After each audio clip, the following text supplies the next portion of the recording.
দিনহাটা সীমান্তে ছিটমহল এলাকায় পরিদর্শনে এলেন কোচবিহারের রাজনীতির কাকা ভাইপো দুই প্রাক্তন জেলা তৃণমূল সভাপতি পার্থপ্রতিম রায় এবং রবীন্দ্রনাথ ঘোষ। সোমবার বিকেল নাগাদ দিনহাটা বিধানসভার অন্তর্গত সাবেক ছিট পোয়াতুর কোঠিতে আসেন তারা। এলাকার বাসিন্দাদের সাথে কথা বলেন, তারা কি পরিস্থিতিতে আছেন সেই সমস্ত খোঁজ খবর নেন। ছিটমহল আন্দোলনের নেতা মনসুর আলী মিয়াকে দেখতে আসেন রবিবাবুরা। এলাকার সমস্যা জেলা শাসকের পাশাপাশি মুখ্যমন্ত্রীকে জানাবেন বলেও জানিয়েছেন তারা। সেখান থেকে নতুন কর্মসূচির ঘোষণাও করেন তারা, কিন্তু এই বিষয়টিকে নিয়ে সামনে এলো তৃণমূলের গোষ্ঠীকন্দল। দিনহাটা 2 নম্বর ব্লক সভাপতি দীপক কুমার ভট্টাচার্য, এভাবে কর্মসূচি নেওয়া যায় না। অঞ্চল সভাপতি, ব্লক সভাপতি, বিধায়ককে না জানিয়ে এই ধরনের কর্মসূচি নেওয়া উচিত হয়নি। এখানে ছিটমহল আন্দোলনের অবিসংবাদী যে নেতা মনসুর আলী মিয়া,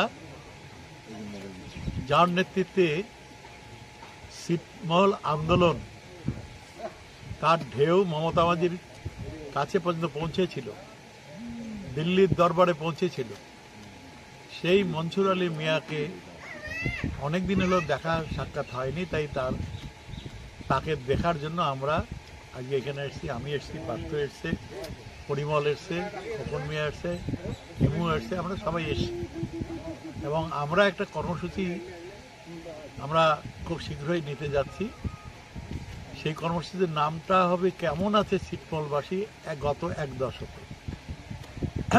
আমরা আগামী দিনগুলিতে প্রত্যেকটা ছিটমহলে গিয়ে ছিটমহলবাসীরা কেমন রয়েছে তাদের কথা লিপিবদ্ধ করে আমরা রাজ্যের মাননীয় মুখ্যমন্ত্রী মমতা বাজির কাছে পাঠাব। ছিটমহল বিনিময়ের প্রায় 1 দশক পেরিয়ে গেছে। তো সেই সময় ছিটমহলে যারা বাসিন্দা ছিলেন, এখন বর্তমানে একটা ভারতীয় ভূখণ্ড, এই পোয়াতির কুঠি ছিটমহলের এক সময়কার যিনি আন্দোলনের নেতৃত্ব দিয়েছিলেন মনসুর আলী মিয়া মহাশয়, তিনি অসুস্থ, বিছানায় শয্যাশায়ী। আজকে আমরা মাননীয় রবীন্দ্রনাথ ঘোষ মহাশয়ের নেতৃত্বে আমরা তার দেখতে এসেছি, তার খোঁজ নিতে এসেছি এবং এলাকার মানুষজনের সঙ্গে কথা হলো। তারা বেশ কিছু বিষয় দৃষ্টি আকর্ষণ করলো, সেগুলো যথাযথ জায়গায় রবিবাবুর নেতৃত্বে পৌঁছে দেওয়ার কাজ আমরা সকলে করব।